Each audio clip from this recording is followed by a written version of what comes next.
Hey everyone, and welcome back to my channel. So I wanted to come on here because it's been quite a long time. I don't even know if any of my subscribers are still currently in nursing school, or if you've already graduated, or if anyone was still kind of just starting out. I kind of left everybody hanging, and that's just because nursing school got really busy for me. There's actually a lot of things that happened in my life. My husband was deployed out of the country for 7 months. I entered Block 2. I was living alone for a while, so kind of managing working part-time and nursing school for about 7 months, roughly 6 to 7 months on my own.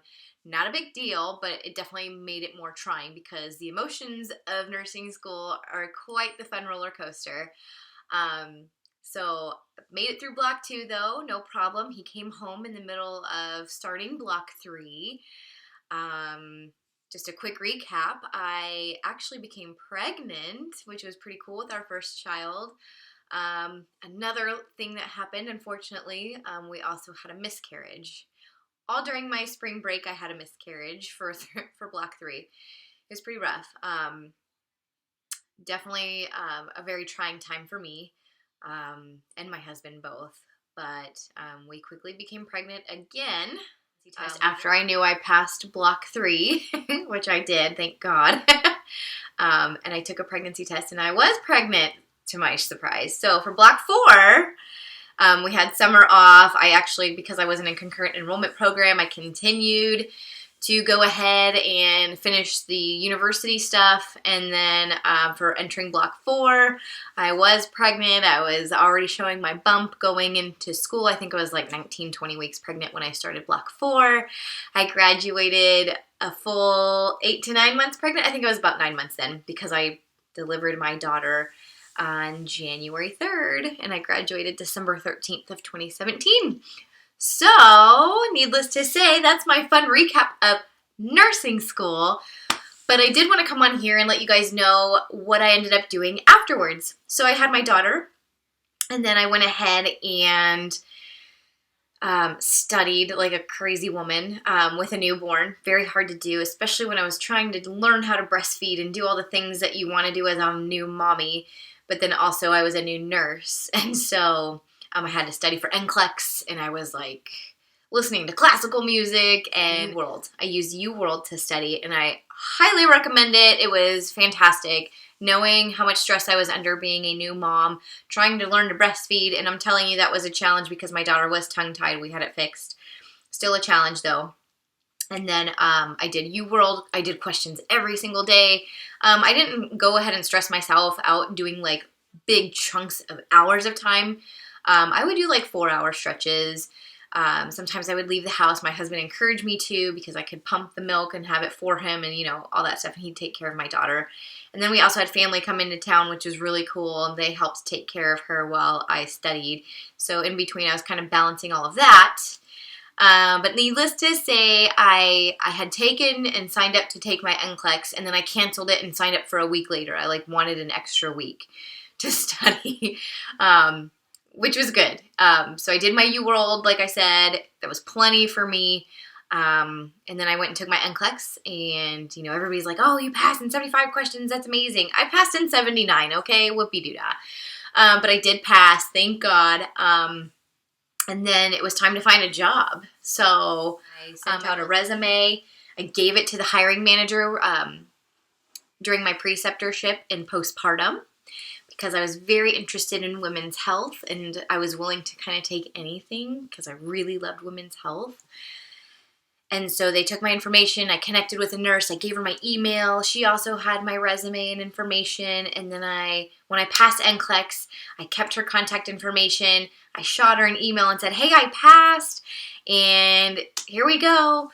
Let me know if there's any openings, but, you know, I'll be applying soon. I hadn't even applied, and a recruiter reached out to me and said, hey, I've got a position in labor and delivery for nights. And I was like, no way, that's the ultimate dream job. I didn't think I could get that as a new grad.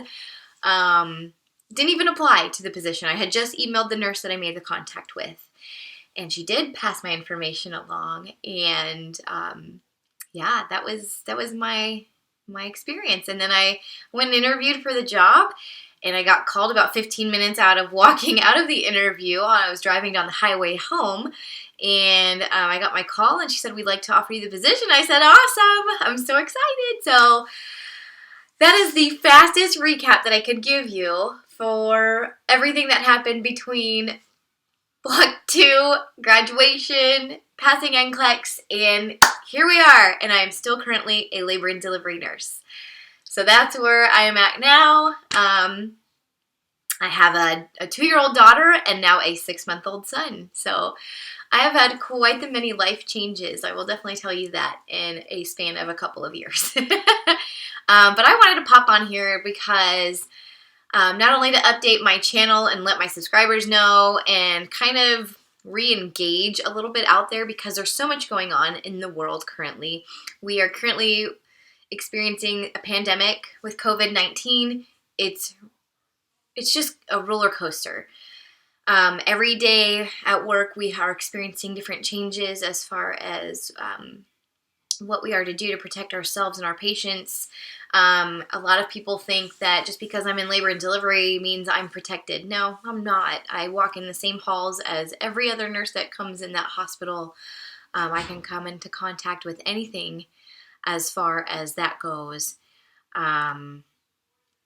Also, women in labor present differently, and we are learning daily that symptoms of COVID, they differentiate so much between different people. Like, somebody could have symptoms of like a really bad flu, where another person gets really strong, severe respiratory issues. So it's affected everybody so differently. Come on here and kind of, like I said, kind of reinstate my YouTube channel and see kind of what people are wanting to know about my nursing career or just becoming a nurse in general. If I could provide any tips and tricks, I'd be happy to help in some way, shape, or form. I've also thought about turning my channel into more of like a blog, I should say vlog style of kind of filming a day in the life of a full-time nurse and mom. I have 2 young children. I'm a very busy lady. My husband and I stay very busy tackling our 2 kids, as well as both of us working. So, I just wanted some feedback too, maybe on that, to see kind of what interest I might gauge there. But so far, I will say I've been a labor and delivery nurse now for 2 years, and I'm still loving it. I'm still learning new things every single day. And like I said, with COVID now affecting the world and affecting my job and my day-to-day routine, just things that people might have questions on, I'd be happy to talk about it. I'm totally interested in YouTube. I always was before I kind of got inundated with the stress of nursing school and the amount of work that needed to go into it. And unfortunately, with working and balancing everything, managing my household by myself for a while and then becoming pregnant, I think I just kind of let everything go by the wayside. But YouTube has always been a platform that I've been interested in exploring, and I love the community aspect of it. I know there's been a lot of changes with YouTube, but at the same time, it is what it is, It's still a community that I've been very interested in. So anyhow, I don't want to talk too much longer, but I just wanted to give you that recap of where I've been, and it would be pretty exciting to maybe even just start vlogging. So I just want to wrap up and say, thanks for watching, and like I said, please let me know what your feedback is and what you'd want to see from my channel. And I hope you all are staying well, staying safe, and take care. Until next time, bye guys.